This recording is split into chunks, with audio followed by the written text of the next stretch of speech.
का विषय एक पौराणिक कथा से संबंधित बानासुर की कहानी से है। बानासुर की पुत्री का नाम उषा था। उषा को स्वप्न में अनिरुद्ध नामक युवक को देखा। उससे देख करके स्वप्न में ही उसको प्यार हो गया। लेकिन वो अनिरुद्ध कृष्ण भगवान के पौत्र थे। पौत्र समझते हैं? पौत्र माना होता है पोता। और वो देख करके इतनी विह्वल हुई स्वप्न टूटने के बाद, वो उनसे मिलने के लिए आकुल आतुर होने लगी।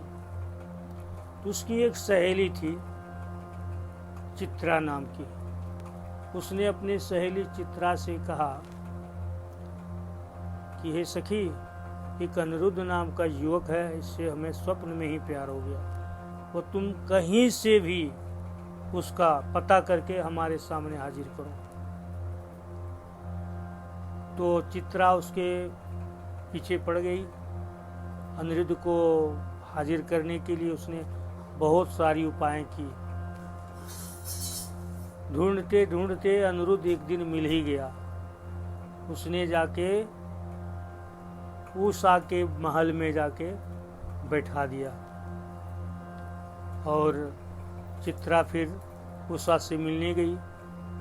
उषा ने पूछी उससे, क्या सखी, मैं अनिरुद्ध का तूने पता कर लिया? कहा कि देखो सखी, जिस युवक के विषय में आप बोल रही हो वह तुम्हारे महल में बैठा हुआ है।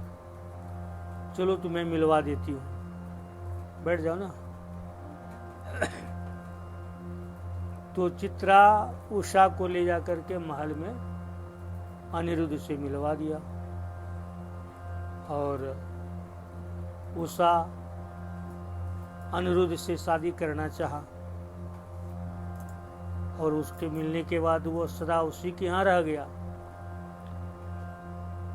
अनिरुद्ध को इस तरह से रख लिया जिस तरह से कैद में रखा हो। तो उसको बाहर भी नहीं निकलने देता था ताकि लोग उसे देख लेंगे। एक दिन अनिरुद्ध किसी तरह से इन प्रकार वो बाहर निकला तो नारद मुनि मिल गया। नारद मुनि से भेंट हुई अनिरुद्ध को। अनिरुद्ध को पूछा नारद मुनि कि वत्स, तुम यहाँ कैसे? तो अनिरुद्ध बोले कि प्रभु, यही तो मैं सोच रहा हूँ कि यहाँ मैं कैसे आ गया। आगे देखो, तुम तो इस तरह से प्रेम जाल में फंसे हो। अब मैं तुम्हारे दादा यानी कृष्ण से मिल करके और बानासुर से युद्ध करके तुम्हें मैं मुक्त कराऊंगा। कुछ दिन के बाद नारद मुनि आए कृष्ण के पास। कृष्ण भगवान से बोले कि कृष्ण, ये आपके पौत्र अनिरुद्ध जो है बानासुर की पुत्री उषा के प्रेम जाल में फंस कर कई कैद है उनके। कृष्ण को बहुत आश्चर्य हुआ कि ये कैसे हुआ। कृष्ण अपना सेना लेकर के पहुंचा उसके पास। कहा कि बानासुर, तुम भाव सहित उषा को और अनिरुद्ध को हमारे हवाले कर दो, वरना तुम्हारी मौत हमारे हाथों होगी। बानासुर भी कहाँ मानने वाला था। वो भी पराक्रमी, शक्तिशाली, बलवान था। भगवान शंकर की भक्ति आराधना करके उसने भगवान शंकर को अपने वश में कर लिया था। और भगवान शंकर उनको पुत्रवत समझते थे। यदि वो बातों से नहीं माना तो कृष्ण ने उस पर चढ़ाई किया और युद्ध किया। तो अपने सुदर्शन चक्र चलाया। इतने में ब्रह्मा जी प्रकट हुए। ब्रह्मा जी कहते हैं, कृष्ण ये क्या कर रहे हो? ये तो बानासुर भगवान शंकर के शिष्य हैं और उनके पुत्र भी हैं। ये किस तरह से कर रहे हो तुम? तो कुछ समय के लिए कृष्ण तो विस्मित हो गया। फिर सोचा कि भगवान शंकर इतने बड़े अपराधी को माफ नहीं कर सकते हैं, इसलिए हमें मारना ही पड़ेगा।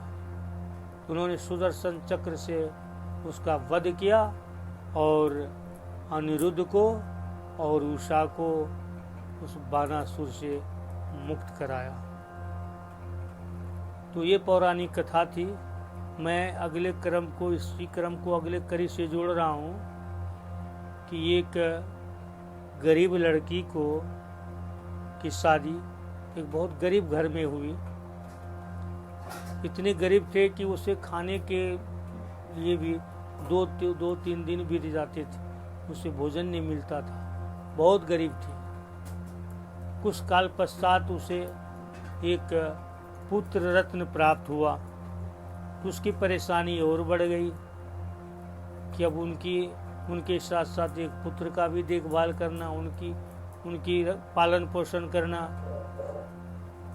तो वो कह रही अपने पति से, हमें अपना मैके पहुंचा दीजिए। पति जाने के लिए तैयार नहीं हुआ।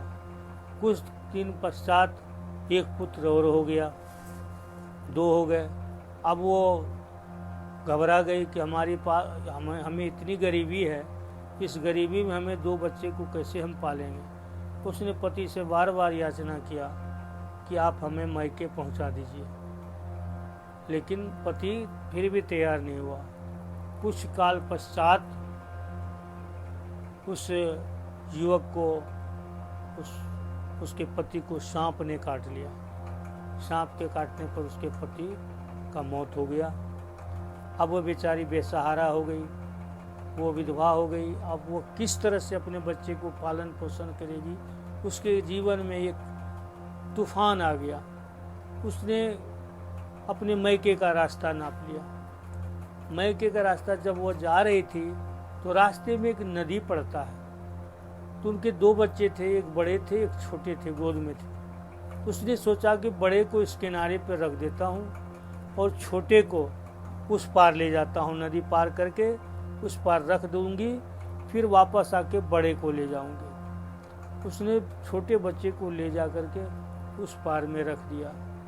रख के वो वापस आ रही थी दूसरे को लेने के लिए। बीच नदी में आया तो चील ने झपट्टा मारना शुरू कर दिया उस बच्चे को। जब चील झपट्टा मारना शुरू कर दिया तब ये व्याकुल हो गई। इसने अपने हाथ से चील को इशारा करके चील को भगाया। फिर भी चील नहीं भाग रहा था, इशारा करके चील को भगा रहा। बीच नदी में जब ये आ गई तो इसका बड़ा वाला लड़का जो था वो सोचा कि मम्मी हमें बुला रही है। वो नदी में घुस गया। नदी में घुसते ही नदी के धार ने उसको भी बहा के लेके चला गया। अब तो बेचारी बीच भंवर में है। उधर चील झपट्टा से उस छोटे बच्चे को खत्म कर दिया चील ने, इधर दूसरा बच्चा जो है पानी में बह गई। अब बेचारी चुपचाप अपने मायके के तरफ रास्ता नाप लिया। मायके पहुंच गई। मायके पहुंचता है तो मायके में देखा कि महामारी में, इतनी बड़ी महामारी थी, उसके सारे परिवार महामारी के चलते काल कल्पित हो गए। वो भी सब समाप्त हो चुके थे। अब तो ये पागल हो गई। पागल के भांति ये भटक रही है। पागल के भांति वो भटक रही है कि अब मैं क्या करूं, अब मेरे जीवन का तो सारा सहारा ही छूट गया। तो भटकते भटकते वो भगवान बुद्ध के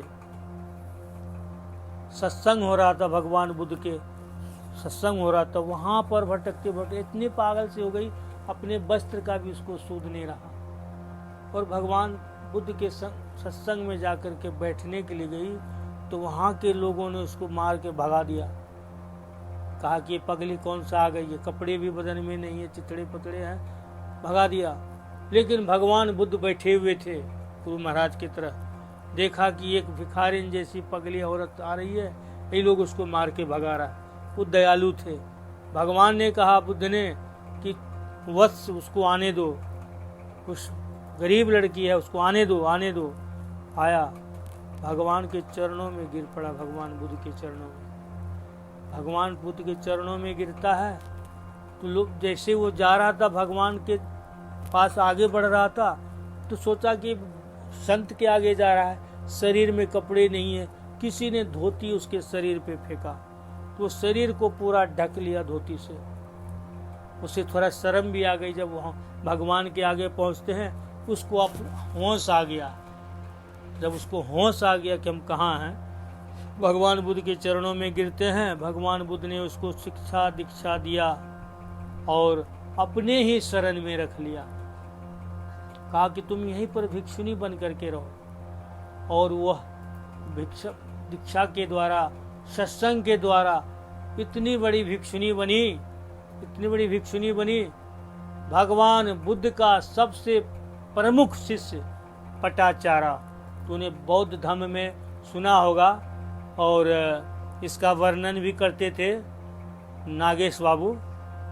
भगवान बुद्ध के विषय में बोला करते थे ना कि पटाचारा सबसे प्रमुख शिष्या बनी। अपने कुल परिवार, पति, बच्चे को जब त्याग दिया तो दूसरा शरण एक ही प्रभु का था और वहां पर बहुत बड़ी भिक्षुनी बन करके एक बहुत बड़ा संत बन गई वो। तो ये कहानी हमें ये दिखाता है, जिसका कोई ना सहारा उसका एक परमात्मा सहारा होता है। जिसका कोई नहीं उसका परमात्मा।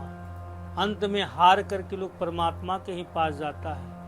तो संसार में जितने भी परिजन हैं, हाँ, कोई काम नहीं आता है। एक सिवा ईश्वर के, संत सदगुरुदेव के सिवा कोई दूसरा काम नहीं आता है। और मैं इसी